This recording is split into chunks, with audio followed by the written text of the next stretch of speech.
c'est bon. Rachida?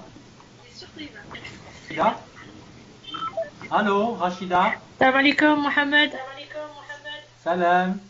Ça va bien? Oui, toi, comment tu vas avec ton séjour? Ça s'est bien passé? Très bien passé. Je suis juste fatigué. Je vais attraper le rhume, mais ça va. Ah oui, j'en ai aussi des malades ici. Je connais. J'ai les mêmes à la maison. Oui. Je vais parler au révérend JP qui nous a rejoint. Let me introduce you, JP, to Rachida. Thank you. One of our trainees from Belgium. Et Rachida, je présente le révérend Johannes, qui est de l'église de Suède et qui va nous faire une présentation aujourd'hui sur le réseau international interreligieux LGBT, sur la prévention sida dans les communautés religieuses. Là, il est au Libéria en ce moment. So, JP, let me also she says, nice to meet you. Thank you. Let me introduce you also to Anwar Khalid, who is from Asia, actually in Germany doing his PhD, and he speaks English. So Rashida doesn't speak English, so we will have to translate, but inshallah another brother of ours, Imad, is coming, so he will do the translation. Generally he does that. And Anwar, could you introduce yourself in English to JP in a few words?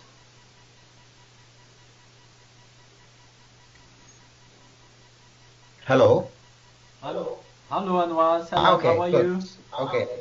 Okay, I'm fine, thank you. So I'm connected because somehow I got a problem with the connections here.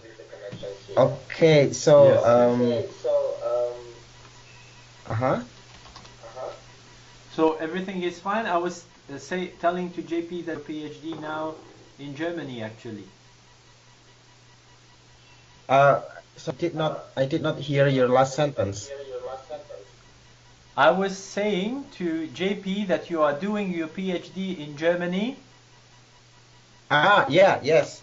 Oh, hello, Yes. hello, JP. Do you have a bad connection tonight? I think so because the sound is not clear, and I hear you very well here. Okay. Okay, then Rachida, tu continue. l'entends bien? Hello. Well, my name is Anwar. Currently, I'm studying for a PhD in Germany. My topic is related to the LGBT community as well. So probably if you ever heard some news from Indonesia, because I come from Indonesia, at this moment we have a what is it called? The society somehow going back to a religious conservatism that is quite worrying. And at this moment, actually, there is a discussions of the revisions of penal code in the parliaments. And one of the target of this penal code is the LGBT community. So this is quite worrying at this moment. Yes. Thank you very much, Anwar. So, Christian, salam, how are you? Hello, Christian. Yes, hello. Do you hear me? Hello, let me introduce you to Reverend JP from the Church of Sweden. He's actually in Liberia doing HIV prevention in Christian Muslim communities, which is a first in that country. So, Christian, before JP speaks about his work and who is he and so on, could you introduce yourself to our brother JP? Very well. In a few words, it's difficult. Yeah. Okay. Assalamu alaikum from Berlin, in Germany. I am the community coordinator and one of the future imams in the Berlin Imam-es Mosque, which is a liberal, progressive, inclusive mosque. Well, what do I say? I'm 48. I'm a gay Muslim. I converted to Islam last year. Since then, there is a lot of things going on in my life, and I'm a part of the study group here, and yes, and I'm looking forward to hearing from you a lot today. Was that brief enough? Thank you very much, Christian. Yeah, thank you. That was perfect. Thank you very much. So we will not wait for the others. They can come and just join whatever because they are late. But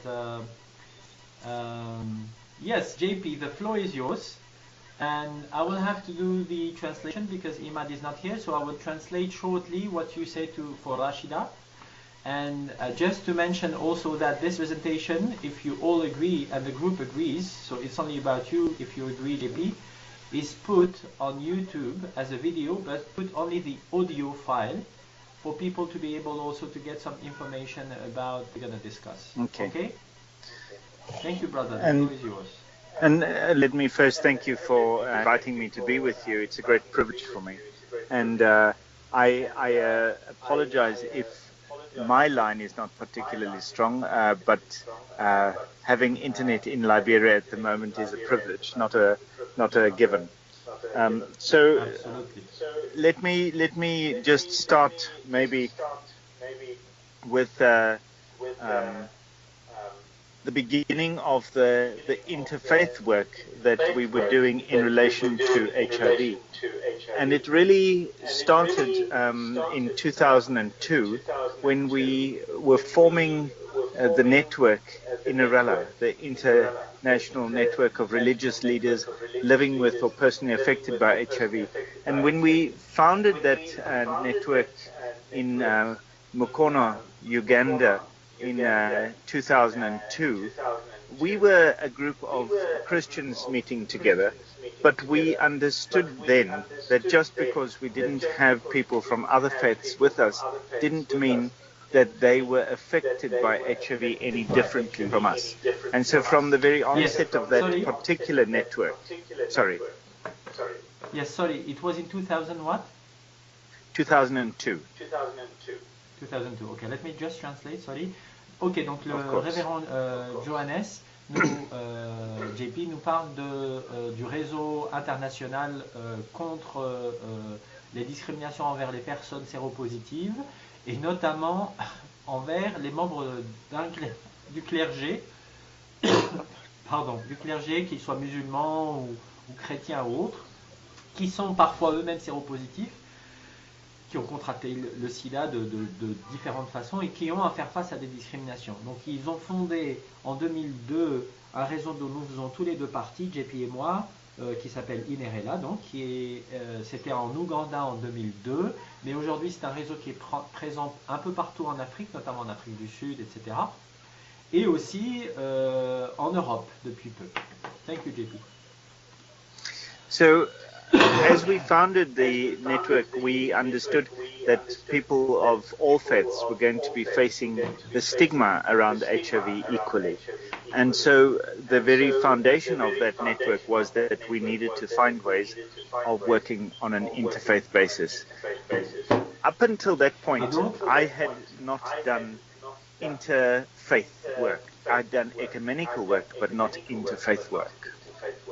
Okay, thank you. So, et depuis lors, ils ont très vite compris effectivement que même si c'était surtout de leur point de vue, parce qu'ils sont chrétiens, des communautés chrétiennes qui étaient concernées, dans lesquelles ils intervenaient, etc., ils se sont vite rendus compte que ça existait, ce genre de discrimination, de problèmes, d'aggravation en fait de la santé de tel ou tel individu dans telle ou telle communauté, en utilisant la religion pour condamner les personnes séropositives. Il s'est rendu compte que ça existait dans d'autres communautés et c'est comme ça qu'il a commencé à faire du dialogue interreligieux. Avant, il faisait du dialogue œcuménique, donc avec d'autres communautés chrétiennes que la sienne, mais c'est comme ça qu'il est venu au dialogue interreligieux par la lutte contre les discriminations envers les personnes séropositives. Thank you. Thank you.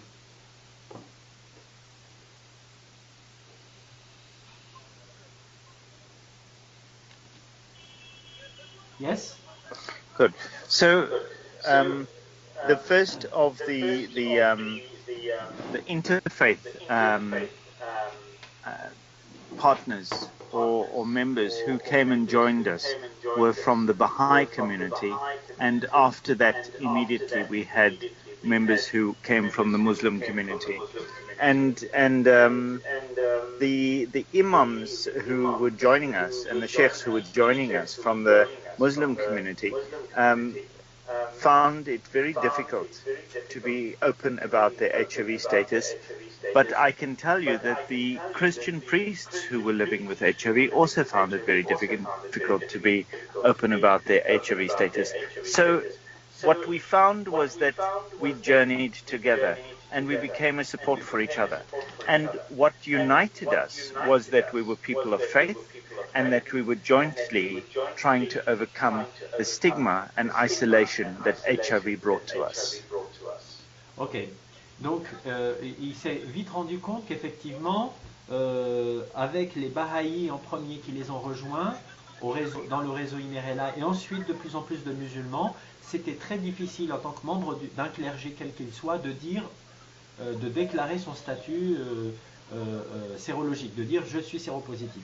Mais ça l'était aussi pour les chrétiens au début, et c'est comme ça qu'ils ont compris que l'objectif principal de ce réseau serait de se soutenir les uns les autres pour être de meilleurs guides spirituels pour l'ensemble de leur communauté, en particulier ceux qui sont séropositifs, mais aussi tous les autres qui ont à faire face, surtout en Afrique, à la question du sida.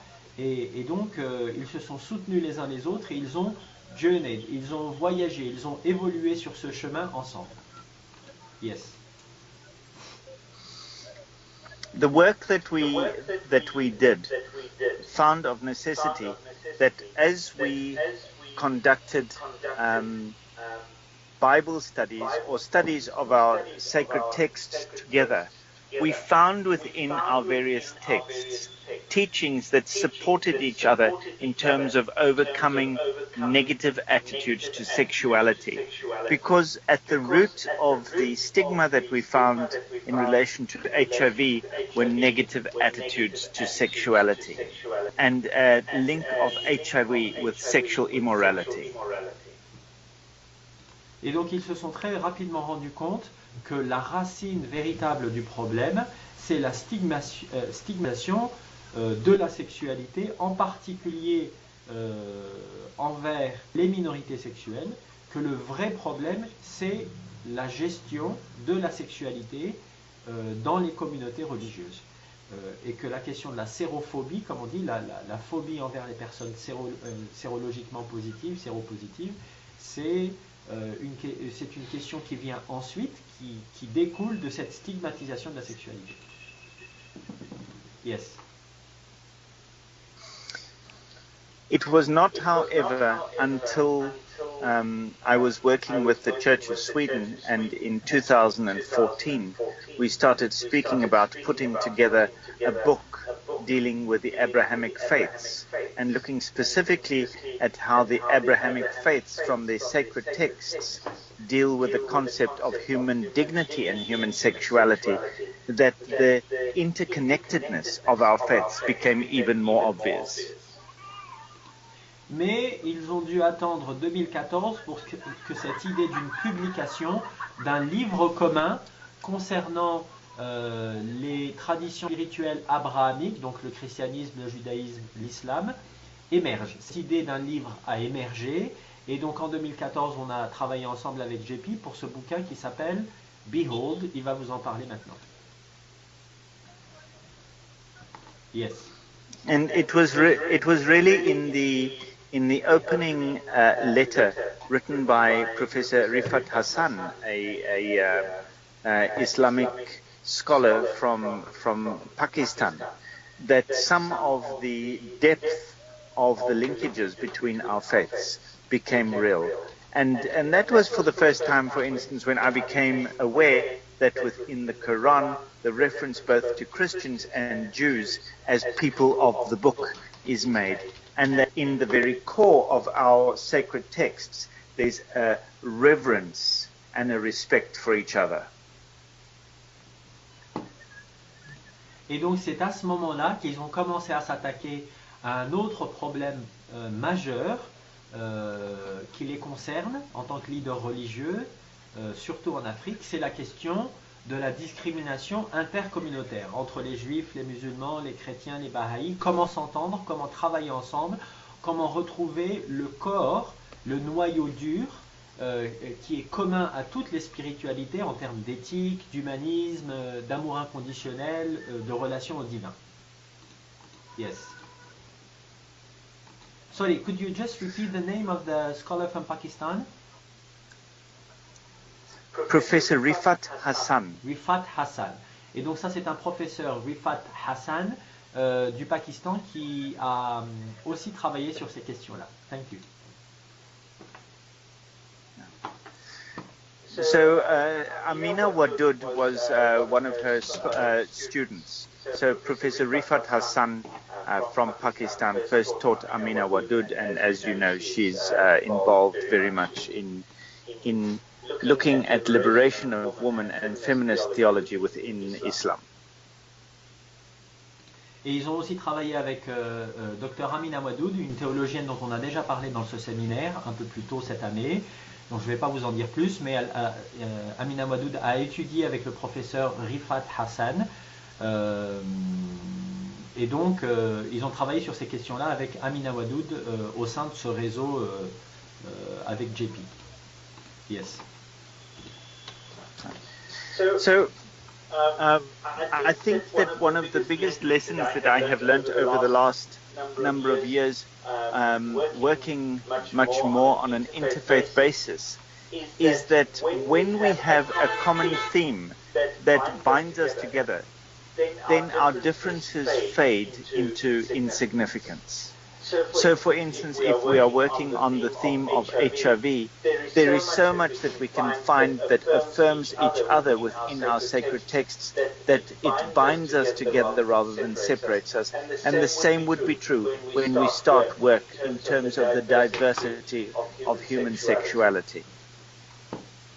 Et donc, ils ont beaucoup travaillé sur cette idée qu'il y a dans nos textes sacrés respectifs beaucoup plus d'éléments qui nous rapprochent que d'éléments qui pourraient nous diviser, et en termes de rapport au divin, de mysticisme, etc. On en a déjà parlé aussi dans ce séminaire, mais aussi en termes de lutte contre les discriminations envers les minorités, qu'il faut déconstruire parce que de plus en plus les religions sont utilisées à des fins fascisantes, à des fins de discrimination pour justifier l'hétéronormativité vis-à-vis des minorités sexuelles ou une sexualité puritaine vis-à-vis des gens qui sont séropositifs et qui seraient coupables d'avoir attrapé cette maladie. Thank you. So the book that we developed from the Church of Sweden called Behold, I Make All Things New tried to examine these commonalities between Judaism, Christianity and Islam. Et donc and we found the commonalities in terms of the compassion and love of God. Et donc ce livre qui s'appelle Behold et que vous pouvez trouver en référence sur la page publication de la maison d'édition CALEM sur notre site internet parvient selon lui à retrouver ce fil rouge, ce lien commun qu'il y a entre toutes les traditions spirituelles, notamment abrahamiques, pour faire de nos religions des outils de lutte contre les discriminations plutôt que des outils de communautarisme, de repli identitaire, de discrimination envers celui qu'on considère ou celle qu'on considère comme différent ou différente.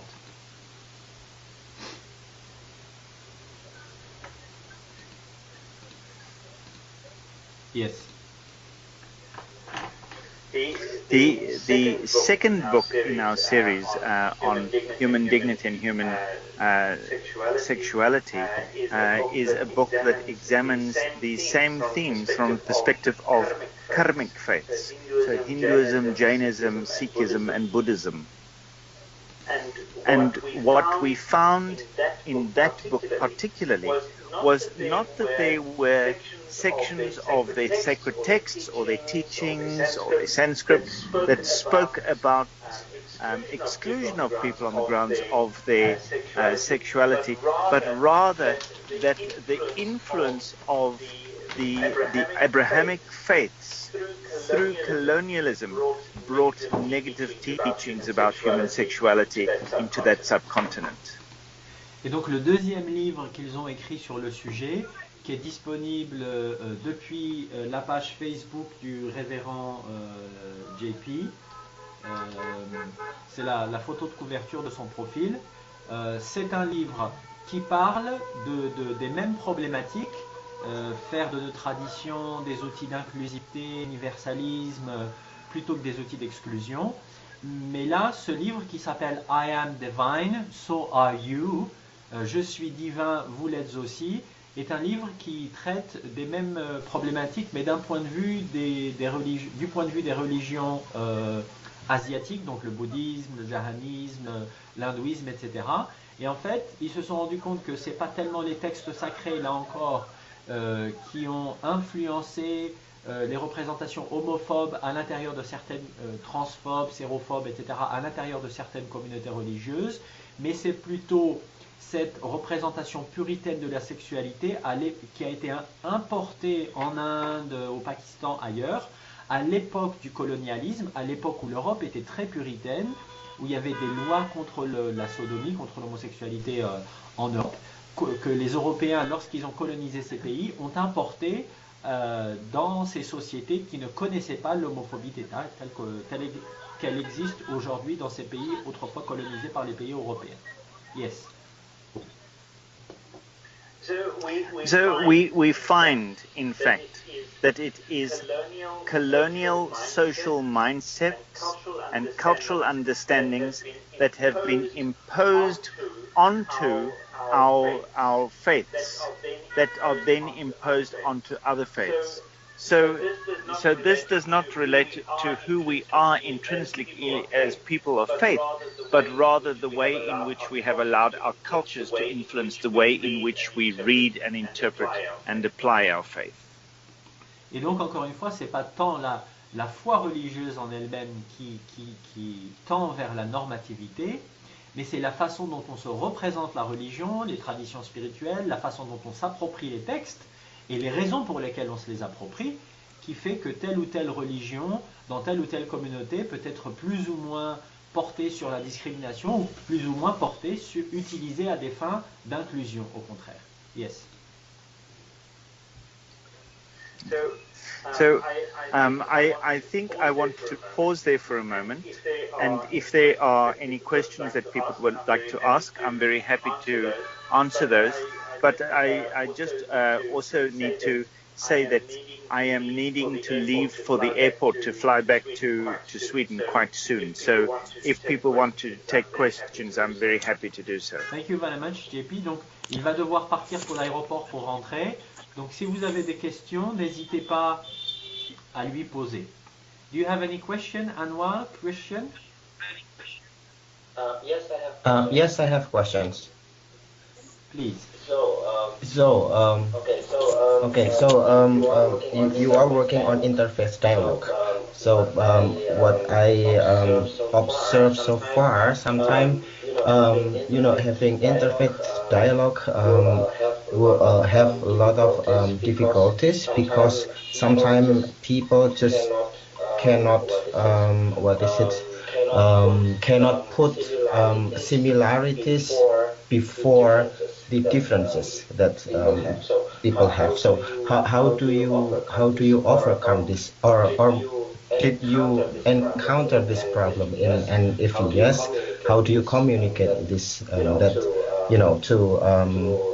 to put the similarities before the differences? Let me just translate. Thank you.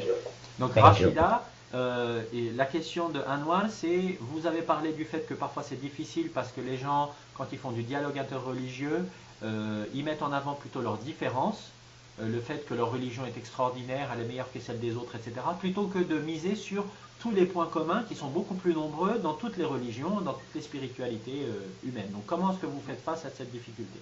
Yes, thank you. I think that for me, I have not ever worked in the field of interfaith dialogue for the sake of interfaith dialogue.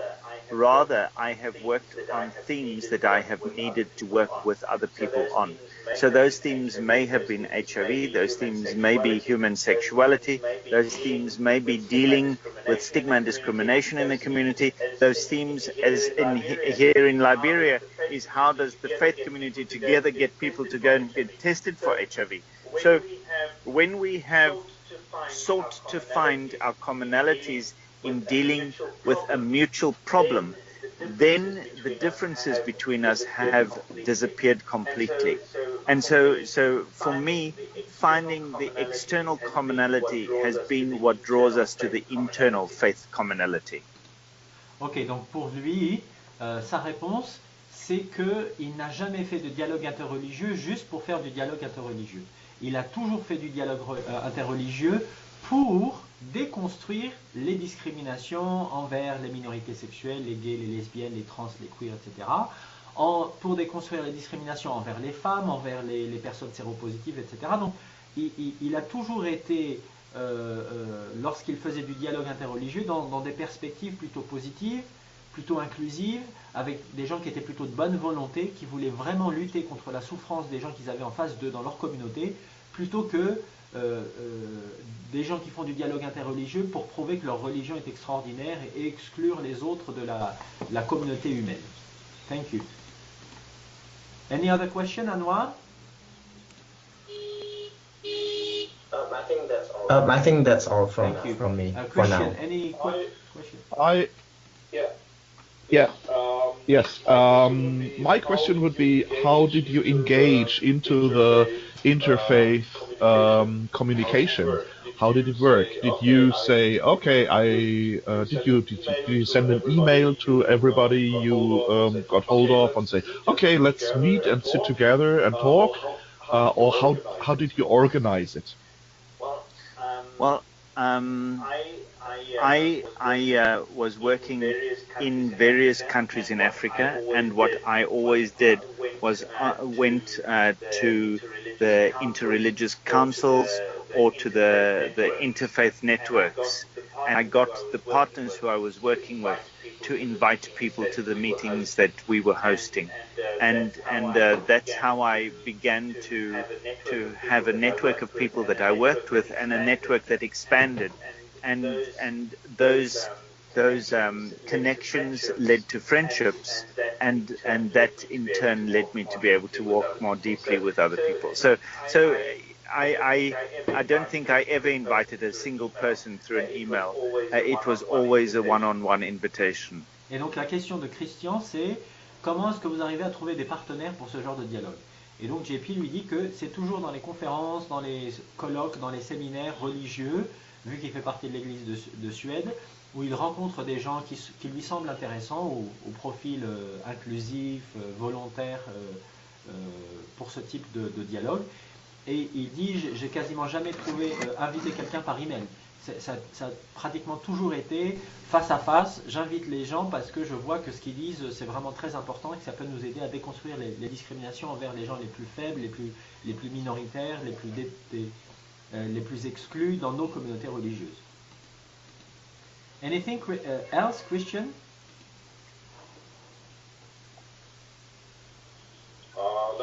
That was the most important one. Rachida, est-ce que tu as une question? Je pourrais traduire pour JP.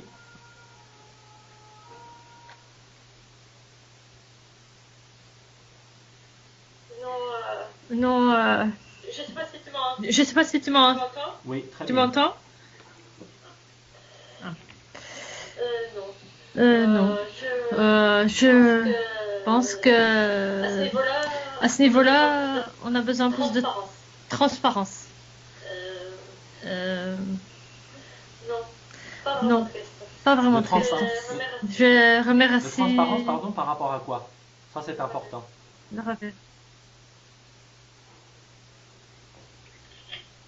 Quel type de transparence? Allô? Okay, Rashida seems to have an issue with her phone, headphone, no problem. I just have a question for you, JP. Okay. Because nationalism is very Of important course. in Asia or former colonized countries whatsoever, in North Africa, Middle East, Asia, and so on. Yes. But there is also that backlash Yeah. of the rise of nationalism, especially in India, for example. In North Africa, Middle East, we don't talk about that because it's turning even to civil war, which is like a cancer. People, I mean, the social body eating itself, and after excluding everyone else, the Jews, the Christians, and so on. Muslims killing Muslims, and so on. But in Asia, we also have, like in Europe, these of nationalism. People saying, for example, in India, we are Hindus, it's Hindustan and Islam, even though we have 300 million Muslims in our countries, it's a religion coming from elsewhere, from abroad. Because of colonialism, we have this, we have that. So don't you think that sometimes also colonialism is not an excuse, but a pis-aller, something that, a facade that's used to explain everything and anything instead of reforming and thinking and elaborating truly inclusive dynamics from inside those communities, those national communities sometimes, or religious communities? Don't you think that sometimes also that problem is used just not to look into the real problem? The real problem might be, I'm convinced of that we all have homophobia, even if we are homosexuals, xenophobia, even if we are HIV positive. As you said very well in the beginning, we all have to overcome those self-internalized negative representations about ourselves. So how do you deal with that also, making the difference between, you know what I mean, social, historical, religious factors influencing those discriminations? How do you separate between all of that in terms of strategies? Okay, let me just translate.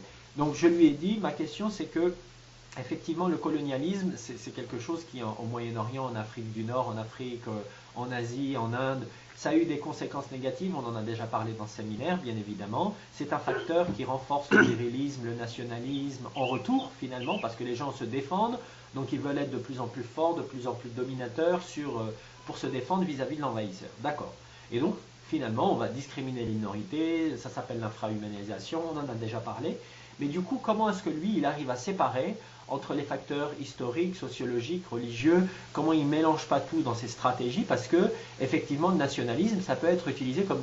enfin, la colonisation, ça peut être utilisé comme une excuse pour justifier des discriminations en disant on a été colonisé, donc aujourd'hui on a tous les droits. Ça se passe en Afrique du Nord, au Moyen-Orient, ça allait tellement loin que ça a viré à la guerre civile, après avoir discriminé les minorités religieuses au Moyen-Orient, les chrétiens, les juifs, les musulmans entre eux, alors que c'est la majorité de la population, ont commencé à s'entretuer. En Inde, aujourd'hui, comme en Europe, vous avez cette augmentation des identités nationalistes et communautaristes, avec des gens qui vous disent, en Inde notamment, c'est le Hindustan, c'est une terre hindoue.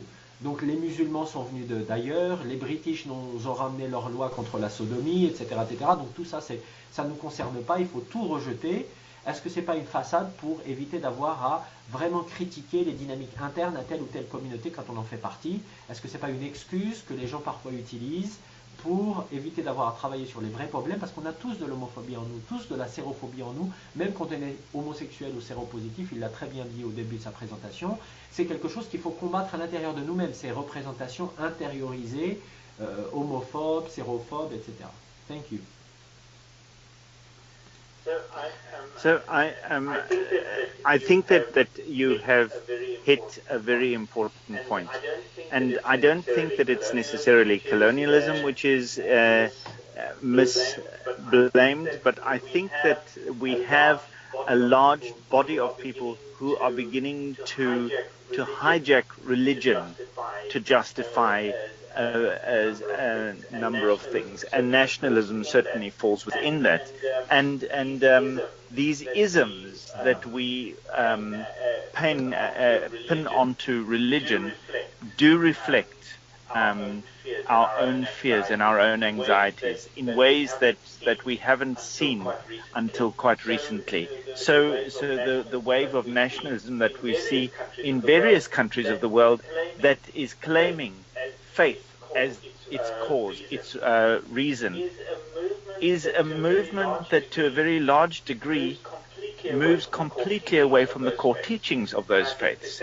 And I think the same would be true when we're talking about homophobia, because again, where we are blaming homophobia or the exclusion of people on the grounds of their sexual orientation on sacred texts, on faith, it, in my understanding, reflects a very poor understanding of what those faiths actually say, because our faiths, by definition, are inclusive and are caring and are loving.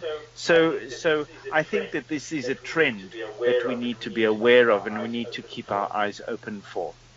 Thank you. Yes.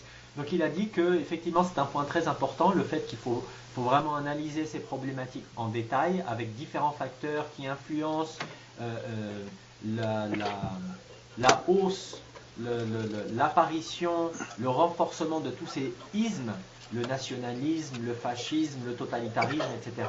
L'islamisme, en ce qui nous concerne, c'est très important de différencier entre les différents facteurs, d'identifier les différents facteurs qui renforcent ces discriminations au sein de nos communautés. Mais le point central de ces stratégies dans son réseau et dans le dialogue interreligieux qu'il entreprend, c'est toujours de dire que nos religions sont basées sur l'amour, l'inclusivité, l'humanisme, et que de transposer sur les textes sacrés nos propres peurs, c'est quelque chose qui est finalement anti-religieux, qui tue la spiritualité à l'intérieur des communautés religieuses, en quelque sorte, c'est ce qu'il a dit. Et donc c'est là-dessus, effectivement, qu'il faut travailler. Il faut toujours mettre en avant des représentations inclusives, universellement humanistes de nos traditions spirituelles, plutôt que des représentations qui vont faire de nos traditions spirituelles, de nos religions, des outils qui vont, in fine, renforcer tous les fascismes, tous les totalitarismes. Thank you very much, JP. It was such a great honor to have you. You're always full of mercy and wisdom. That's something that jumps to my eyes whenever I talk to you. Thank you very much indeed. Merci beaucoup, JP. Bless you. Bless you. Merci and au revoir. Have a safe flight back home. Thank you, sir. Thank you, sir. Bye-bye. Bless you. Bye-bye. Bye-bye. Merci beaucoup, JP. C'était vraiment un honneur de t'avoir avec nous. Tu es toujours plein de miséricorde et de sagesse. C'est quelque chose qui vraiment saute aux yeux quand je parle à mon frère JP. C'est vraiment toujours un honneur d'être en relation avec lui. Okay, guys, brothers, sister, now we're going to go to the next second part of our training tonight. Mes frères, ma soeur, nous allons maintenant aller vers la seconde partie de notre séminaire ce soir. So may I ask you if you have downloaded the PDF presentation that I sent you now on the Skype window on the right hand side and on the Facebook group of the pit. Have you got it, Anwar, Christian? Yes, it's on my screen now. I just did. What do I say? I just did download it. Yes. Rachida, est-ce que je peux te demander si tu as téléchargé le PDF de la présentation qu'on va utiliser maintenant, que j'ai partagé sur le groupe Facebook de la... Oui, je l'ai téléchargé, mais c'est en anglais. Attends, je te mets en commentaire sur la... Il est en français aussi, en commentaire sur le post que j'ai mis sur l'article que j'ai mis dans le groupe, mais là je te le mets, le lien vers la version française. Ok, merci, je te remercie. Okay, so this PowerPoint presentation PDF is on the CALEM website, Jin Sogi group for family and nationalism. So that was a resume of the group 4. We had 5 groups doing the seminar that we did with that GIN, Global Interfaith Network, which is like an LGBT plus international interfaith network.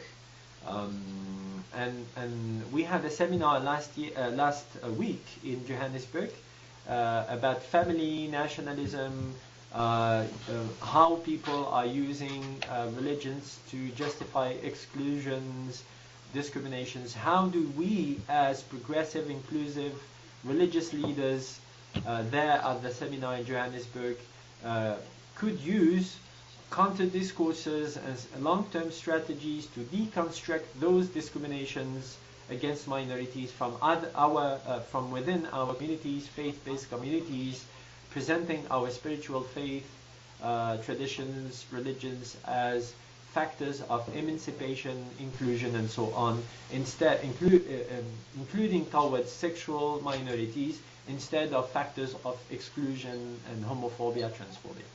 Ok, donc cette présentation est disponible sur le site de CALEM, la présentation du groupe 4, et donc nous étions 5 groupes de théologiens et d'intellectuels présents lors de ce séminaire la semaine dernière à Johannesburg, invités par le Global Interfaith Network, donc le réseau interreligieux global. C'est un réseau LGBT+, interreligieux, qui lutte contre les discriminations depuis l'intérieur de nos communautés religieuses, contre ces gens qui utilisent nos textes pour justifier de la violence, de l'exclusion, en faisant de nos textes, de nos traditions spirituelles et religieuses, des facteurs d'émancipation plutôt que des facteurs d'exclusion, en mettant en avant, comme a dit JP, tout ce qu'il y a de commun entre nous tous en tant qu'êtres humains, quelle que soit notre couleur, notre religion, notre sexualité, plutôt que ce qu'il y a de différent. Voilà ce que nous avons fait. Okay, so the report of this group 4 has been made up by, if you look at the slide 2, by Jide at the bottom of the page, of the slide. Jide Ramakole, which is a reverend, a Christian gay reverend, who is from Uganda, and he's living in London, where he just finished his seminar to be a reverend in a progressive Protestant church, Anglican church, if I remember well. Myself, Mohammed Zahad, Belinda Crawford, who is founder and head of a feminist organization in Durban, Eastern South Africa, and Kapia Kaoma, which is a great theologian, a pastor, and a PhD visiting at Boston University for the moment, and he published several books about ecology, theology, LGBT rights, very, very interesting books. He's a great intellectual. It was fascinating to follow what he had to say. Ok, donc cette présentation a été préparée par les membres du groupe 4. Donc il s'agit de Jide Ramakole, qui est aujourd'hui un pasteur protestant de l'église anglicane, si je me souviens bien, qui vient de finir son séminaire à Londres, mais qui est originaire de l'Ouganda, et qui a fondé aussi une organisation qui s'appelle House of Rainbow, donc une organisation LGBT africaine qui existe en Ouganda, en Afrique du Sud, Lesotho, enfin dans tout un tas de pays. La deuxième personne, c'est moi-même. La troisième, c'est Belinda Crawford, qui est fondatrice et directrice d'une association féministe de femmes sud-africaines à Durban, dans l'est du pays. Et vous avez enfin Kapia Kaoma, qui est un grand intellectuel, un pasteur, un docteur en sciences humaines, qui est à l'heure actuelle professeur visiteur à l'université de Boston aux États-Unis, qui a écrit plein de bouquins et d'articles sur la question de l'écologie, du féminisme en Afrique, des droits LGBT, qui est vraiment un activiste pour défendre les droits LGBT sur le continent africain. Okay, so second slide now. Third slide, sorry. Introduction. Since the 2000s, until 2000, more or less 10, there are some publications that make the issues more available, that relationship, between religion, discrimination, emancipation of LGBT plus individuals, but we need to bring the issues more alive. We need to give it more flesh. Many of those books, indeed, are not responding, the first books, to the current debate. When they talk about the identities in Africa, discussions are often broader on sexualities, generally speaking, but not on sexual minorities in particular. We can always use the European narrative to describe the African context, but they are plural for Africa, especially in times of unprecedented nationalisms raised around the globe, but more than elsewhere in African and Middle Eastern social political context. Okay, if you can cut your mic, please, because I'm listening to you. Is it Christian? Are you eating? Oh, Mary. Yes, please. Yes, Oh, yes. is it me? Please cut Oh, your I'm sorry. mic. Thank you. Ok, donc, diapositive numéro 3, l'introduction. Depuis les années 2000, il y a des publications qui rendent ces sujets plus accessibles, qui ont donné plus de vie, plus de corps pour les mathlèques. Beaucoup de ces livres, en effet, ne répondent pas au débat actuel. Quand ils parlent des identités en Afrique, les discussions sont souvent plus ciblées sur les sexualités en général et non pas sur les minorités sexuelles en particulier. Nous pouvons toujours utiliser ici européens pour décrire les contextes africains, mais ils sont pluriels pour l'Afrique, beaucoup plus divers, en particulier à l'époque d'une montée des nationalismes précédents, plus qu'ailleurs, surtout dans les contextes sociopolitiques en Afrique du Nord. Ainsi, il y a aujourd'hui une évolution depuis les années 2010 à propos des identités homosexuelles et LGBT. Il y a des débats basés sur la religion et la sexualité, créant des tensions, forcément. C'est bien qu'il y ait du débat, mais en contrepartie, il y a un retour de bâton. Les militants et les universitaires diffèrent parfois dans les points de vue et l'analyse approfondie du contexte. Lorsqu'on demande s'il y a des lesbiennes, par exemple, les mots et la langue, la terminologie est rejetée dans certaines communautés africaines du fait que les identités homo, LGBT+, en Afrique australe ne seraient pas pertinentes, ne seraient pas représentatives des cultures locales. Certaines personnes appartenant à des minorités sexuelles renforcent-elles aussi des idéologies nationalistes? C'est une question qu'on va traiter. Okay, so there is nowadays a shift since the 2000s of homosexual and LGBT plus identities. There are debates based on religion and sexuality, but those debates, even though it's good to debate, they are creating a backlash, more tensions. Activists and academics sometimes differ in views and deep analysis of the context. If there are lesbian, for instance, the words, the terminology is sometimes rejected in some African countries, as same-sex example in South African churches would not make sense. Are some individuals belonging to sexual minorities reinforcing also nationalistic ideologies? That's what we talked about in terms of homo-nationalism. We're going to have some inputs here, but with the crossing the factor of homo-nationalism with faith-based communities. Ok, donc là c'est la question de l'homonationalisme finalement qu'on va explorer. Slide 4, grand 1, explorer le message des extrémistes de droite. Qu'est-ce qu'ils disent sur les minorités sexuelles? Mais cette fois, on va explorer la question du nationalisme, de l'homonationalisme, croisé, ce qu'on n'avait pas fait avant, avec la question de l'extrême droite religieuse en Afrique, qui est très très puissante à l'heure actuelle. Quels sont les fondements des messages basés sur la foi des groupes de droite? Nous pouvons dire la terminologie, LGBT+, queer, etc. On peut en inventer d'autres, on peut se réapproprier des termes anciens dans nos cultures, mais la priorité doit être donnée à l'historiographie, décrire la réalité des faits historiques et des faits anthropologiques, sociologiques actuels. Ce que vous êtes nommé dans votre culture, le terme qu'on utilise pour vous nommer, si ce n'est pas lesbienne par exemple, nos identités ne sont pas pour autant promues. C'est-à-dire que s'ils rejettent le terme de lesbienne, c'est pas pour autant qu'on ne va pas trouver un autre terme. Mais nous dire il ne faut pas être visible, il ne faut pas trouver des noms pour ces identités sexuelles minoritaires, ça c'est du fascisme. Être lesbienne, gay, bisexuel, etc. n'est pas la racine du problème, puisque les identités minoritaires sont politisées par rapport aux cultures africaines. Le problème n'est pas seulement le fait que ces identités ne seraient concordantes aux cultures africaines. Le vrai problème est qu'elles représentent une alternative à l'identité patriarcale, hégémonique, totalitaire et fascisante. C'est ça le problème. C'est le fascisme patriarcal, nationaliste, viriliste. C'est pas le fait qu'on appelle une lesbienne ou une femme qui a des rapports sexuels avec une autre femme ou des rapports amoureux avec une autre femme, lesbienne ou mustarjilat ou peu importe le terme qu'on utilise dans telle ou telle culture. Le problème c'est qu'on ne veut pas appeler ces personnes-là. On ne veut pas que ces personnes-là soient visibles. La théorie du genre est considérée comme une menace pour la même raison. On entend des politiciens, des leaders religieux en Afrique dire des choses comme les devenir des femmes et vice-versa. Les femmes prennent nos filles, tandis que les femmes sont considérées comme la beauté au profit des hommes. Les hommes ont peur que les hommes prennent le rôle des femmes.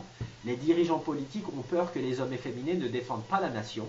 Si les femmes ne font plus de bébés, il n'y aura plus de soldats pour défendre la nation, etc., etc., etc.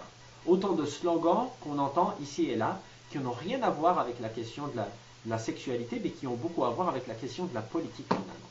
Okay, so, as I said, we're going to cross those two factors. Slide 4, first part of our presentation, exploring right-wing messaging, crossing, which is something that is very present in African countries nowadays, crossing right-wing nationalism with faith-based communities. Sorry. Slide 5. What are the foundations of faith-based right-wing groups messaging? We can keep terminology, but like gay, lesbian, queer, or find new terminologies, or think about how they called sexual minorities in the past in our cultures. But the consideration must be given to history, historiography, anthropology, facts, in the past or nowadays. That's how we have to rely on it. What are you called in your culture? If it's not a lesbian, our identities still are not promoted. So the problem is about visibility. It's not about this or that terminology from my point of view. Being called lesbian, gay, bisexual, transgender, etc. is not the root of the problem, since minority identities are politicized against in the African cultures. Because the problem is that those identities would not be conducive to the African understanding. The true problem is that they represent an alternative to the hegemonic patriarchal identity. So the true problem is patriarchy, virilism, nationalism. It's not about well-being of the nation, of the children of the nation, whatever. No, it's about sharing the power and giving all the power to patriarchs, because those guys are feeling endangered and they want to control everything. Gender theory is considered to be a threat for the same reason. Man, we hear things like this in the mouth and the discourses of right-wing politicians, of theology leaders, theologians, and so on. They say things like, men become women and vice versa. Women are taking our girls, while women are consenting for the benefit of man. Men are afraid that men would not take women's role. Political leaders are afraid that effeminate men would not defend the nation. If women are not making babies anymore, there will be normal soldiers to defend the nation, and so forth. So many slogans you can hear here and there about virilism, nationalism, nothing to do with spirituality, even though they use religion to justify that. Okay, slide 6. Now you had a little cartoon about you know, a little joke about, oh, I can shoot him, he's gorgeous. An army guy telling to another soldier, and there's a title to the cartoon, why gay shouldn't be allowed in the military. Hysterical right-wing reason, hashtag 373. So it's a joke about, you know, all the reasons right-wing parties and extremist religious leaders are using to discriminate in the army or elsewhere gay people. It's because they could not kill their enemies or whatever, which is like so stupid, but it's a joke. Ok, donc maintenant vous avez la diapositive numéro 6, une petite bande dessinée un peu humoristique pour se moquer un peu des partis d'extrême droite et des leaders religieux extrémistes qui discriminent les gays, par exemple, dans l'armée notamment. Alors la bande dessinée dit « Ah, je ne peux pas tirer sur lui, il est trop séduisant ». Et ça, c'est un soldat qui dit ça à un autre soldat, qui est complètement étonné d'entendre ça. Et il y a un titre à cette BD qui dit « Pourquoi les gays ne devraient pas être autorisés de rejoindre l'armée ? Raison historique, excuse hystérique que mettent en avant les partis d'extrême droite, hashtag 373. Donc voilà, ces partis d'extrême droite, ces religieux extrémistes trouvent plein de raisons très stupides, selon cette BD, pour exclure les gays, y compris de l'armée. Voilà, bon, c'est pour faire rire un petit peu. Alors, diapositive numéro 7, quel est le cadre théologique des menaces des groupes de droite? Ils utilisent donc la culture, la tradition, mais ça reste à définir. C'est quoi une culture? C'est quoi une tradition? Ça évolue par définition, donc on ne peut pas le figer dans le marbre et dire c'est par essence homophobe et transphobe et judéophobe, etc., envers les discriminatoire envers les minorités. Ça ne fait pas sens. Une culture, une tradition, une religion, par définition, ça évolue, ça s'adapte au contexte, sinon ça meurt et ça disparaît. Il y a donc une déformation de la culture à travers le colonialisme notamment, qui a, comme on l'a dit tout à l'heure avec JP, renforcé ce virilisme, ce nationalisme de ces sociétés autrefois colonisées. Ces gens-là disent qu'on va détruire l'avenir de la nation, qu'on ne va plus faire d'enfants, comme je le dirai tout à l'heure, ce qui est aussi une hystérie ridicule. Le panafricanisme, le panarabisme et toutes ces idéologies en isme dont parlait JP considèrent que l'homosexualité ne serait pas africaine. Bon, c'est toujours pareil, on mélange tout et au final, tout ce qui compte pour ces gens-là, c'est de discriminer, de ridiculiser, d'exclure de la sphère publique les minorités, quelles qu'elles soient, pour se partager le pouvoir entre eux. Nous ne savons pas ce qui serait colonisé par les droits LGBT. Il a été dit que les droits LGBT seraient une nouvelle forme de colonialisme, mais bon, il faut nous expliquer pourquoi. On a vu ça dans une session précédente sur l'homonationalisme. Il y a du nationalisme aussi chez les LGBT, donc il n'y a pas d'antinomie, d'exclusivité entre nationalisme et LGBT malheureusement. Les jeunes et les enfants, les gays et les lesbiennes se menacent pour les familles, détruiraient les générations futures ou la nation. En 2009, on fait référence dans cette présentation au projet de loi anti-homosexuel au Parlement en Ouganda. Il y a eu aussi des législations similaires au Malawi, en Zambie, au Nigeria. On se rappelle de la campagne Sauver la nation. Je crois que c'était en Ouganda, si je me souviens bien. C'est toujours pareil, le nationalisme, il faut sauver la nation du colonialisme, de l'homosexualité, des religions qui ne sont pas locales. Enfin, une religion n'appartient pas à un peuple en particulier. Et quand les gens affirment qu'il va y avoir des problèmes. Okay, slide 7 now. What is the theological framing of right-wing groups? They use culture, tradition, religion. What is that? We have to define it, addressing those problems, but they never do. They consider that culture, religion, tradition, it's like a meat. You know, it's like a big tube, and it never evolves, never moves forward. But by definition, a culture in society has to adapt. Otherwise, it dies, disappears, and new cultures appear, emerges. By definition, a culture has to be dynamic and open. Otherwise, it's disappearing. There has been a distortion of culture through colonialism. Yes, we have seen that with JP. Destroy future nation, corrupting our children, and so on. That's what they say. We talked about that. Pan-Africanism, Pan-Arabism ideologies consider homosexuality would be un-African. So how a sexuality could be African or non-African? It's something natural. It exists everywhere since ever. We don't know what is colonized by LGBT plus right. It was said that LGBT plus right would be a new form of colonialism, but we mean that there's no contradiction between LGBT and colonialism because it's LGBT people. So it doesn't make sense to oppose one to the other. It's not factual, you know. As I said, we have to rely on facts. And children, gays and lesbians, would be threatening our families, our children, destroying future generations and the nation. Historical, you know, slogans that we hear. For instance, the implement legislations in Malawi, Zambia, Nigeria, the nation campaign. Some people did, and it doesn't make sense. How could you save the nation keeping the context of a civil war?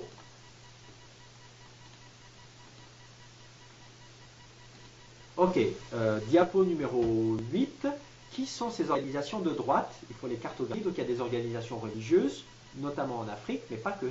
Vous avez le Vatican, les communions anglicales, formées au wahhabisme, les indépendantes africaines, notamment pentecôtistes, Ils soutiennent le panafrisme, le patriarcat, les identités nationales, qui sont financés par des partis politiques, parfois qui viennent de l'étranger, qui leur donnent beaucoup d'argent pour le faire. C'est aussi là qu'il y a ce lien, vous voyez, toujours pareil, l'argent, le pouvoir, la domination sur les minorités. Il y a aussi des associations non religieuses.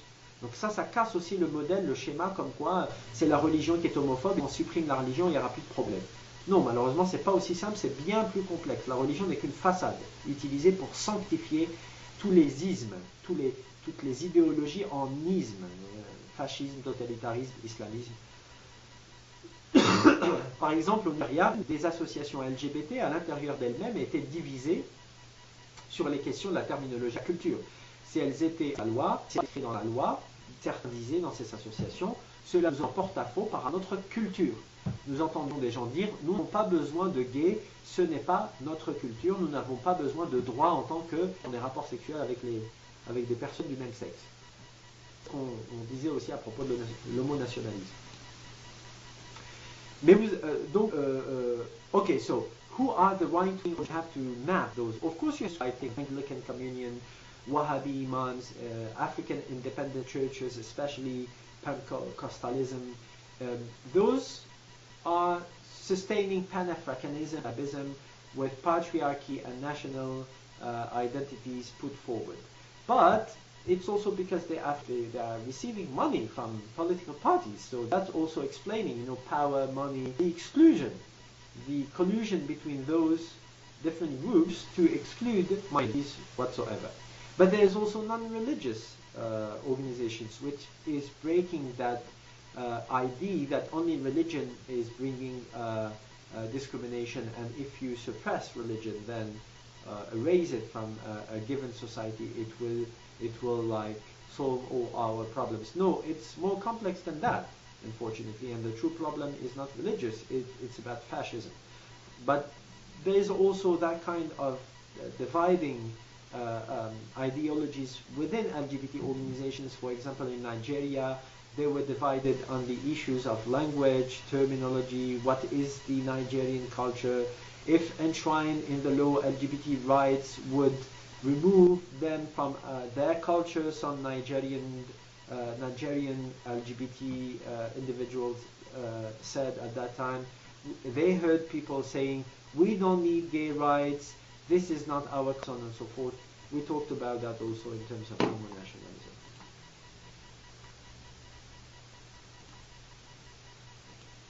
Okay, so we have to add also that some traditional and spiritual leaders are being accosted to become anti-traditional leaders are unconscious and their mind is colonized. Traditional chiefs, kings, royal families in Africa and so on are often co-opted to reinforce nationalism, instrumentalizing religion, anything, culture, tradition to justify their patry.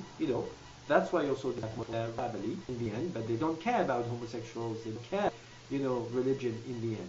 For example, you had that campaign in South Africa in 2014, Mighty Man, Women of Worth, 500,000 men came to pray to be better national leaders and fix the nation's issues. So, it's happening a bit everywhere, even in a liberal country such as South Africa, with a very liberal constitution. Okay. Donc il faut aussi préciser qu'il y a des chefs traditionnels et spirituels qui sont cooptés pour devenir anti-gays. Les chefs traditionnels, les rois, les familles royales sont souvent dans le renforcement du nationalisme. Ils instrumentalisent la religion pour justifier leur patriarcat. Et ils s'en fichent finalement de la religion. C'est pas ils utilisent quoi simplement pour qu'ils aient plus de pouvoir, plus d'argent. C'est toujours la même question. Le pouvoir, l'argent sur le dos des minorités sexuelles. Par exemple, en Afrique du Sud, vous avez eu les Mighty Men, les hommes puissants. Et Women of Worth, les femmes de valeur. C'est une association, un mouvement qui en 2014 a réuni 1 million d'hommes qui sont venus prier pour être de meilleurs leaders religieux nationaux et résoudre les problèmes de la nation. Comme si le fait d'être viril pour un homme ou féminine pour une femme, ça allait les problèmes de la nation. Donc ça arrive un peu partout en Afrique, y compris en Afrique, dans un pays quand même très libéral. Okay, before going to point 2, and also because I'm sick and exhausted, I have to say, you have to do the translation at the same time. Would you have any question, any inputs, please? Wow. Ok, avant de passer au 22, aussi parce que je suis très dans la traduction en même temps, je suis très malade. Est-ce que vous avez, Rachida, des questions par rapport à ce qu'on vient de dire? Please, take inputs. Oh, non, pas vraiment, parce que c'est très théorique. Oui, comme la religion, là, c'était une façade. Ouais, c'est une belle façade. Mais rien de religieux, de tout ce que j'ai entendu, rien de vraiment concret, de sacré. Oui, mais là, c'est dans un contexte africain qu'on connaît très peu, nous, même si on est d'Afrique du Nord. Déjà parce que, même si on est d'origine africaine, le contexte subsaharien en Afrique est quand même assez différent du contexte nord-africain. Et en plus, on vit en Europe. Donc là, ça nous donne un peu, tu vois, une idée du fait que, bah, finalement, c'est ce qu'on a traité déjà dans les séminaires précédents ensemble, mais appliqué au contexte subsaharien avec des mots, des facteurs qui renforcent le nationalisme, qui peuvent être d'une couleur, d'une tonalité un peu différente, mais finalement, comme tu l'as très bien dit, c'est toujours pareil. Okay, so Rashida was saying that it's very theoretical, but yes, indeed, we already talked about that. But even if we are from North Africa or Indonesia, Germany, but North African cultures are slightly different from sub-Saharan African cultures. And plus, most of Muslims in Europe, living in Europe, even though they are from North Africa, they don't know sub-Saharan African cultures. So here we are applying the concepts to deconstruct those discriminations from our faith, from within our faith-based communities to sub-Saharan African cultures. That's what's interesting in that topic. Any question or input, Anwar, Christian?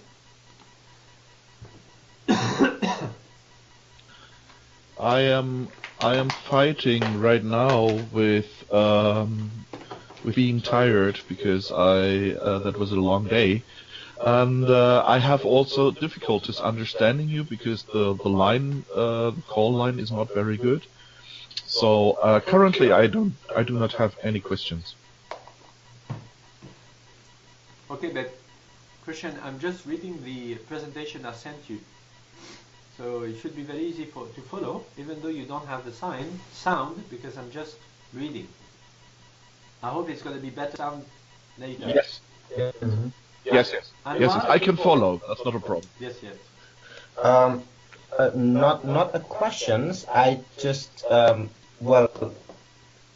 in between either surprised or not surprised. But on the slide 7, the theological framing.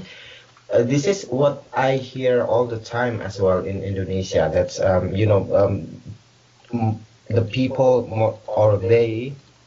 No, I don't want to label, but unfortunately I have to label as well. So they also label LGBT community or the LGBT activists as, for example, un-Indonesians, and it is dangerous for the national identity, and that it is against human nature, and it is also part of colonialism. So on this slide 7, somehow it is a pattern that is happening almost everywhere.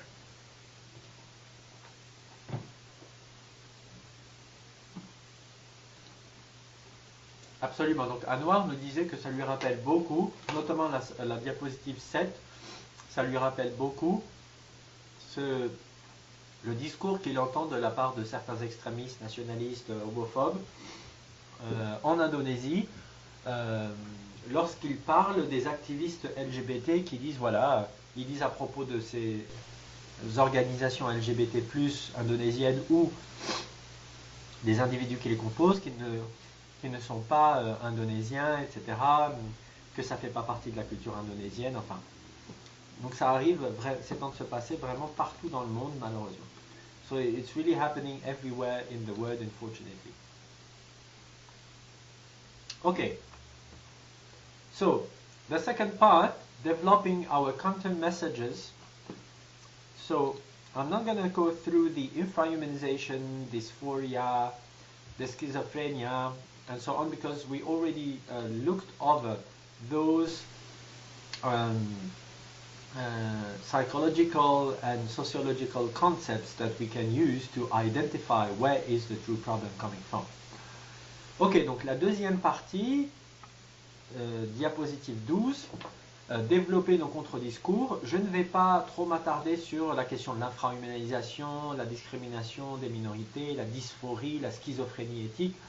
Tout ça, ce sont des concepts en sociologie, en psychologie qu'on a déjà vus dans des séminaires, dans certains de nos séminaires passés. Je vais directement aller à la diapositive 18 avec, pardon, à la diapositive 17. Quelle est la réalité de la famille aujourd'hui dans différents pays et communautés d'Afrique? Ça aussi c'est intéressant, ça peut nous apporter des éléments de compréhension. Nous pouvons trouver un juste milieu entre les identités coloniales et l'idéologie patriarcale panafricaine, panarabiste, par des identités hybrides renouvelées. Ça, c'est ce qu'on avait déjà dit.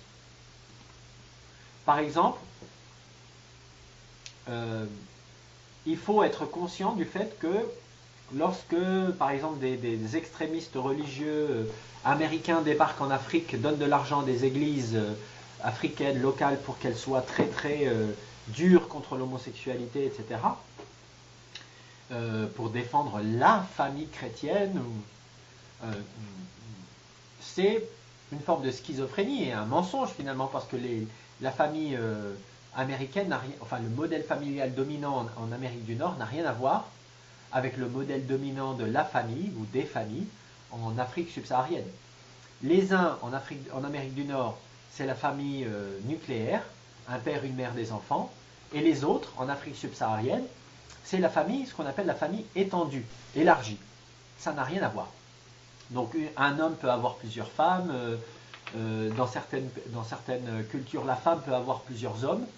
Le fait d'avoir été élevé dans la même famille, ça fait de vos cousins vos frères, vous les appelez des frères dans certaines cultures africaines, etc. Donc vous ne pouvez pas vous marier avec eux, etc. Donc c'est vraiment un mensonge que de dire que ces gens-là défendent la famille. La famille, ça n'existe pas, même en Europe, il y a différents modèles de famille, mais de dire que les Européens et les Américains et les Africains ont le même ou les mêmes modèles familiaux, c'est un double mensonge. Mais en tout cas, ce qui unit ces gens-là, c'est l'homophobie, c'est le patriarcat. Et ça, oui. Alors là, ils s'entendent sur le dos des minorités sexuelles. Donc c'était un point important à rappeler. Okay, so I'm going to go through, as I said, directly to slide 17, because we talked about infantilization and all of that before in our seminar. But just to say, point G, what is the reality of the family today in different countries and communities of Africa? That reality is very different. There's no one model. There's not one model of family, not in Europe, in USA, and certainly not in sub-Saharan African cultures. We can find way between colonial identities and Pan-African patriarchal ideology through hybrid intersectional identities that we talked about already. Slide 18, we should be defending many models of families, including in sub-Saharan African cultures. Because, you know, when those churches with a lot of money come from USA, for example, and give that money to sub-Saharan African churches and tell them you have to be very harsh on homosexuals and so on and so forth, because they could not say it in Europe or USA, they go to Africa and they convince those churches to be mainly homophobic and transphobic. It's a lie, because they are not defending the family. They're not defending the same model of family. In North America, the majority, the main model of family is about a nuclear family. It's about a father, a mother, and then children. You know what I mean? In sub-Saharan Africans, that model is the minority. There's almost no nuclear family in sub-Saharan Africa. It's the extended family that is the majority model in sub-Saharan African cultures. So, for example, a man could have several wives in sub-Saharan cultures. Even in some cultures, a woman could have several men. If you are raised in the same house, your cousin or anyone from your extended family is called your own brother, so you could not marry him if you are a woman, or you could not marry his sister if you or half sister if you are a man, and so on and so forth. So it's not the same family that we talk about when we are in USA or in sub-Saharan African cultures, in Uganda, for example. But still, those people in North America and sub-Saharan African cultures are both against homosexual organizations and so on and so forth, pretending to defend the family. But it's not the same family that they're talking about. But still, they're lying to us just because what makes them fighting together is minorities, patriarchy, having more power, more influence over some political parties.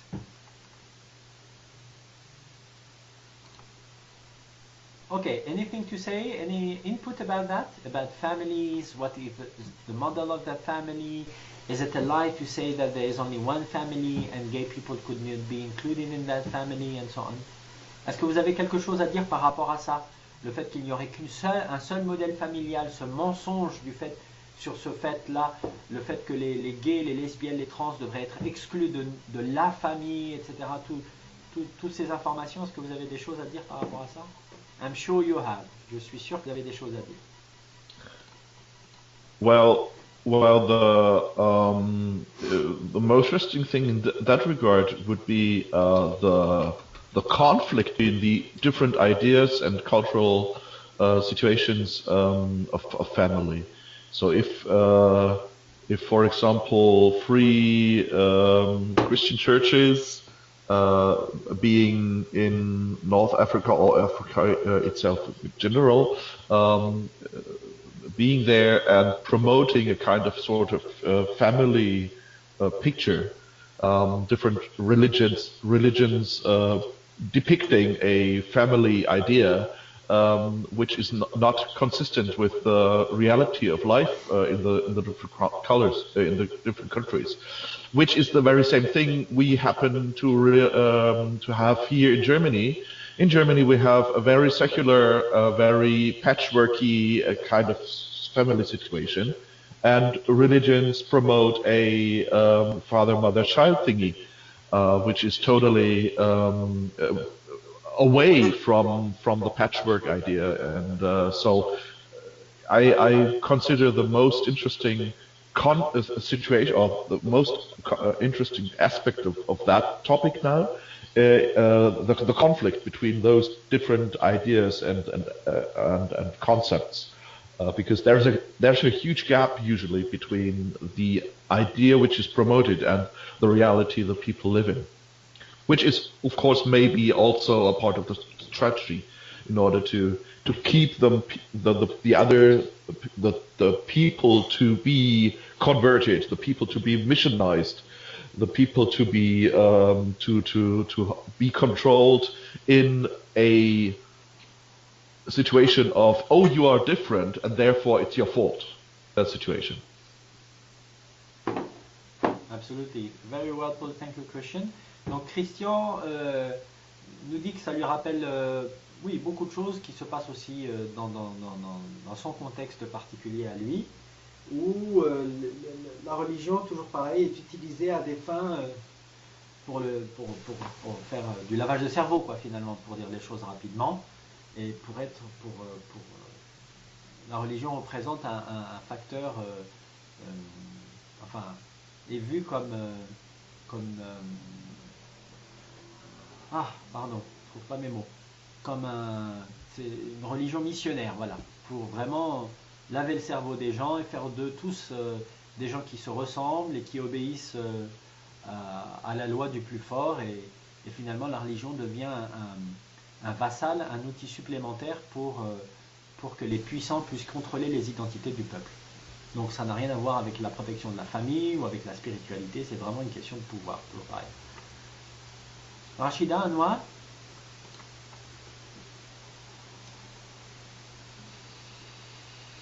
Not this moment. Okay. So I have no questions yet. Yeah. Thank you. Okay. So point 3 now, the third part, slide 19, about developing strategies. So there also, I can let you read through and give me your inputs or feedbacks about that, about finding allies, who we can work with.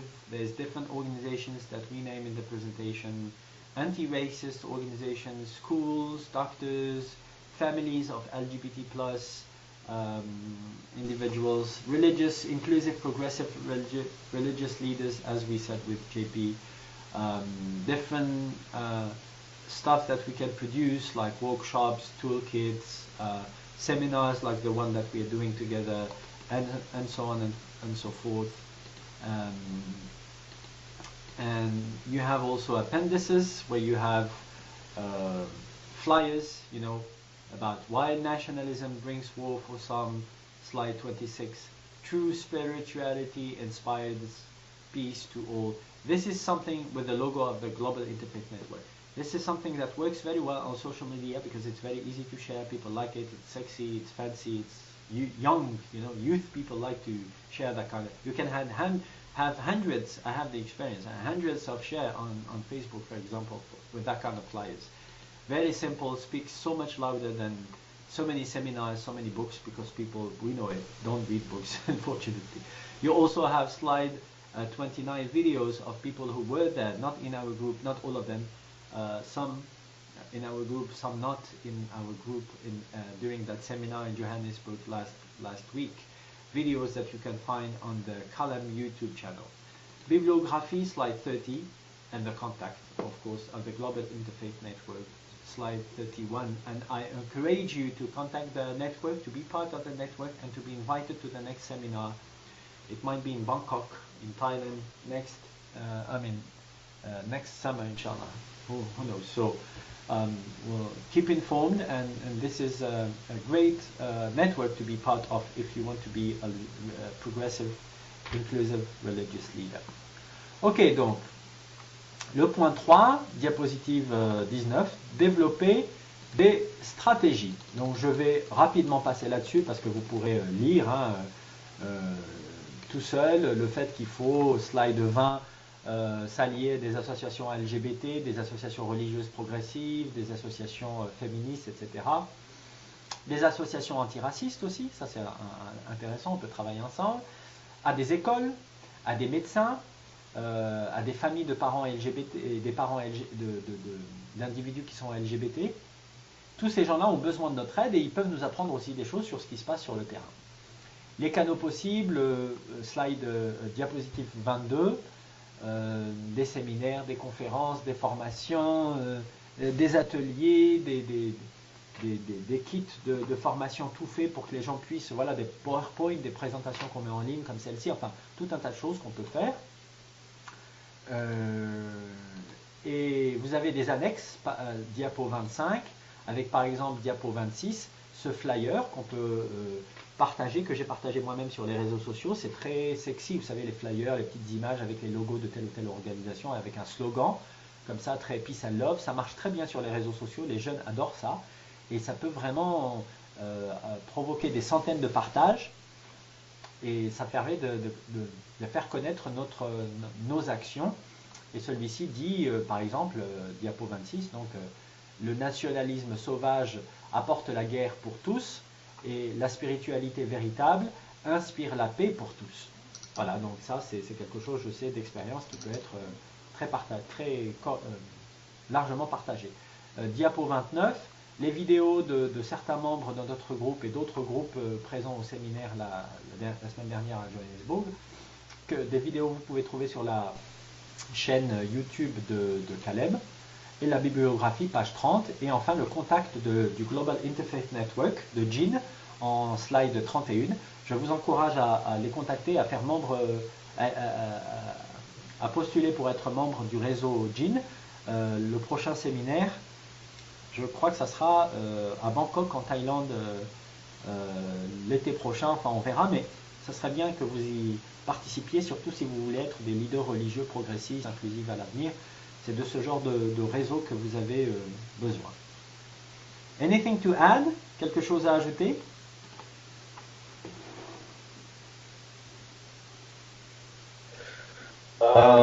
Just a question. So for me, it was quite what is it? A questionable that a group from the United States or North America come to Africa, and then they start what is it? Spreading their ideas on what is it? Making a scapegoat for the problems that is happening right now, and you know, the also the idea about family that is actually completely different between the ideas of family in the United States and also in Africa. And then what I don't understand, how do they do this? I mean, that now it is so successful that the people just follow what they are telling to them.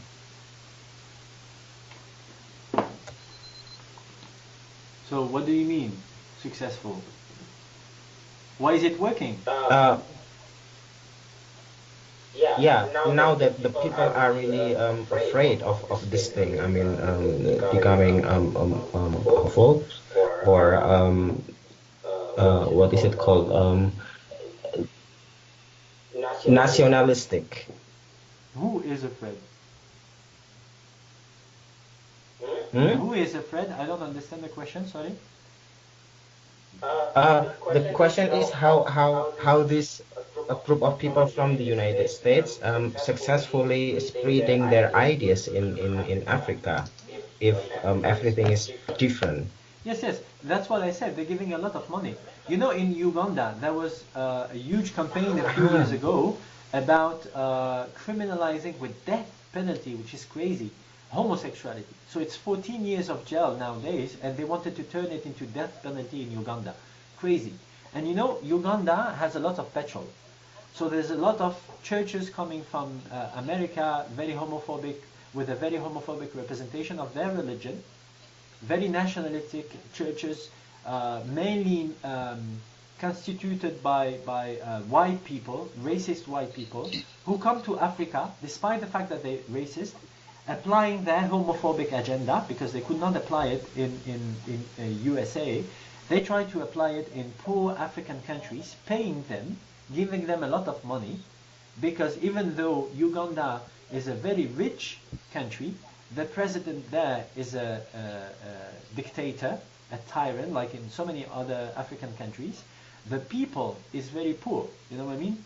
So sometimes you can do nothing but go to the church and find some refuge there, some secure place, you know, if you are Ugandan. So there, they are brainwashed by people who are receiving money from those racist, homophobic, nationalistic, North American so-called churches. But it has, for me, it has nothing to do with the church. It's like just another political organization coming to, you know, use the misery of African people to realize an agenda that they could not embody in their own communities in USA, because it's a very liberal, very free country in terms of human rights and LGBT rights especially. So they're giving a lot of money, and you know what? Almost nobody was able to say anything internationally. You know, at the UN for years, even though they were thinking of criminalizing with death penalty homosexuality in Uganda a few years ago, you know, because they had a lot of petrol. So even though the guy is a tyrant, a dictator, despot, and even though some organizations are reinforcing tensions within his own country, he said nothing about that, and he even used sexual minorities' rights to, you know, hijack European and American Western countries, telling them, you know, if you say anything about the way that my people is dealing with his own misery, because I'm not giving him enough rights, enough freedom, enough money, enough education, whatever, I'm going to kill those minorities.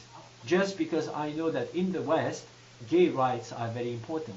But it could have been Jewish people or Christian people in a Muslim country, or Muslim people in a mainly Christian country. You know what I mean? So it's as we said a few sessions ago in our seminar, It's about hijacking, using minorities to hijack, you know, politics and social dynamics. You know what I mean? Do I make myself clear, Anwar? Yes, very clear. So it is like similar to Wahhabism. How do they spread their ideology as well to other Muslim societies? Especially in poor Muslim Okay, societies. okay, then I understand. Yes, and Wahhabis, you know, they are very racist also. They think that Arab are superior to other nations and blah, blah, blah, and we should all convert to Islam and take Arab names and whatever. So it's very racist, but still, they go to Africa and Southeast Asia and spread their poisonous message because they want to exploit those people who are facing misery, education, fear, and so on and so forth, to make them their own ideological and also economical slaves. You know what I mean? So it's only a question of power and money. Always the same. Yes, yes, exactly.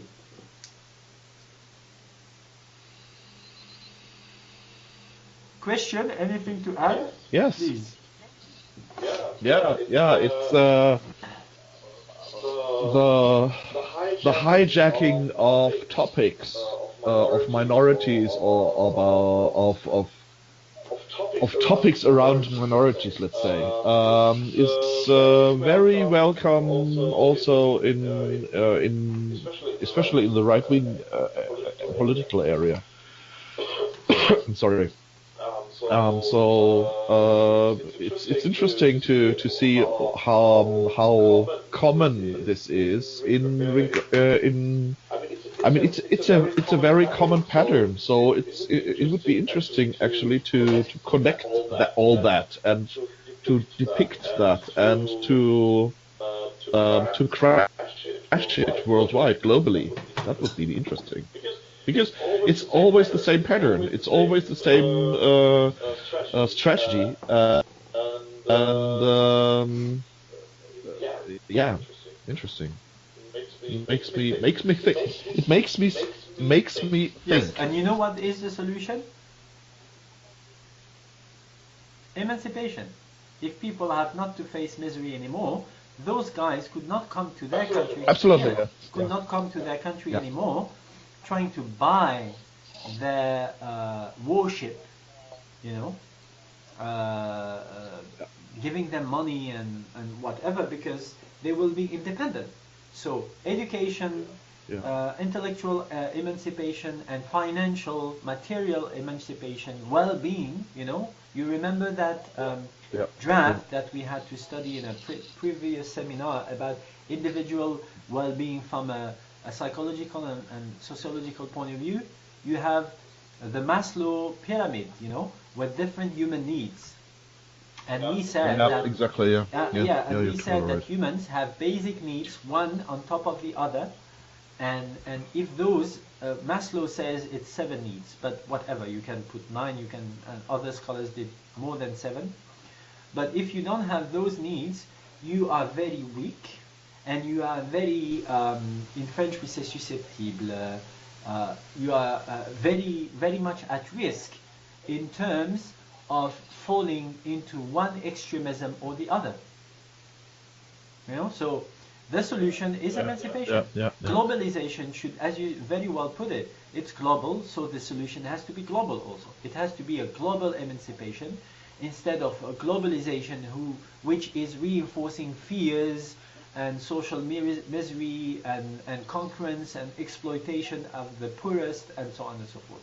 So things are getting better. Statistically, people are living better, longer, in a better health, eating more than a few decades, few hundred years ago. I'm not pessimistic. I'm just saying that with all the means that we have in terms of education, money, technology, it should be even more fair in terms of globalization. But we see that even if the poor people are less poor than a few decades ago, the rich people are much more richer and much fewer. So that's something that we have to talk about in the future, about sharing resources in a sustainable way in order for climate change not to hit once again the poorest one that once have been exploited before, and so on and so forth. So It has to be a virtue cycle and not a poisonous cycle, you know, a negative cycle about poor people being less educated and suffering more about climate change and extremism raised, nationalism raised, and so on. Yes, yes, I do agree. It has to be global. Ok, donc Christian nous disait, mais c'est étonnant parce que c'est quand même un problème global. Donc je lui dis oui, justement, la globalisation fait que la solution doit être globale aussi. Il faut avoir une globalisation qui soit plus égalitaire. Alors je suis pas pessimiste, hein, les gens vivent plus longtemps, mieux, ils mangent mieux à leur faim, statistiquement parlant, mais n'empêche que même si n'empêche que l'écart entre les plus riches et les plus pauvres dans notre monde n'a cessé d'augmenter ces dernières années, et les plus riches sont de moins en moins nombreux et concentrent de plus en plus de pouvoir. Donc c'est en ces termes-là qu'il faut penser, parce que si demain ces gens-là ont de l'argent ou de l'éducation, ou en tout cas ont assez pour manger à leur faim, éduquer leurs enfants, vivre dans des quartiers sécurisés, etc., ils ne vont pas être tentés de tomber dans un extrémisme ou un autre. Donc la solution, c'est l'éducation. Et demain, il va y avoir des changements climatiques encore plus importants, donc c'est encore plus important de réfléchir à des solutions sur le long terme encore plus égalitaires, avec tout l'argent, le matériel, la technologie qu'on a. C'est tout à fait possible. Ça devrait être une de nos priorités, l'égalité, l'éducation, le bien-être de nos concitoyens. On avait vu dans la pyramide de Maslow, il y a quelques séminaires en arrière, les besoins individuels qui sont classés par Maslow sous forme de pyramide, les uns au-dessus des autres. Et il en a 7, lui il en met 7, besoins basiques de l'être humain, que tous les êtres humains, quelle que soit l'époque, quelle que soit la culture considérée, ont besoin de satisfaire pour se sentir bien, pour survivre, mais plus que survivre, pour vivre et apprécier leur vie. Et si ces besoins ne sont pas satisfaits, oui, les personnes sont à risque en termes de radicalisation, dans un extrême ou dans un autre. Donc pour lutter contre ces discriminations et cette montée des peurs et des fascismes et des nationalismes partout dans le monde, il faut qu'il y ait plus d'éducation, plus d'égalité, plus d'émancipation financière. Pardon, Rachida? Allô, Rachida, ça va? Oui. Oui, je t'entends. Tout se passe bien? Oui, moi, ce que je voulais... Je pense historiquement, je pense qu'on est une communauté qui fait peur. Et je trouve pas mes mots. Je me dis, soit on va se prendre un mur, si on va pas vers cette ouverture.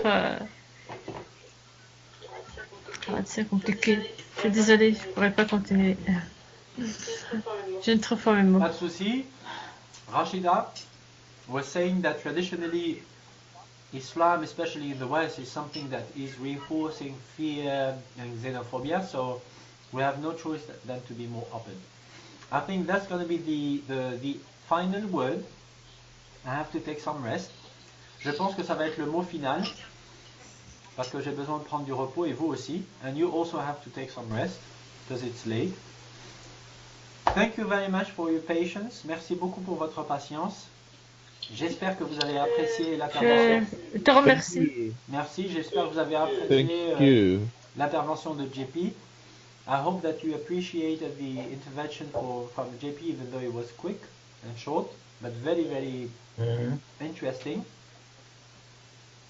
سبحان ربك رب العزة عما يصفون وسلام على المرسلين والحمد لله رب العالمين. Peace be on messengers. Thanks God for all your blessing, my Lord, and see you soon. Peace be upon you. Que la paix soit sur tous les messagers. Merci mon Dieu pour tous tes immenses bienfaits. Et merci à vous. Que la paix soit sur vous et à bientôt. Thank you and have a good rest. Have a good rest too. See you next week, inshallah. Merci pour toutes les belles personnes que tu nous Bye bye. Franchement. Avec plaisir. Je suis vraiment beaucoup ravi de belles personnes que tu nous montres. Inch'Allah. Et pour l'année prochaine, on vous prépare déjà quelque chose avec Sheikh Moussa. He was thanking us for the beautiful people that are presenting to her, introducing to our group. And next year we are already preparing a next stage, as we said with Christian, with Sheikh Moussa to go even further, deeper with him on Quran exégèse. Ça sera surtout sur l'exégèse du Coran. Le niveau 2 de la formation, Inch'Allah. À bientôt. See you soon. Inch'Allah. Salam. À bientôt. Auf Wiedersehen. Auf Wiedersehen. Bye bye, merci. Merci Christian. Merci Mohamed.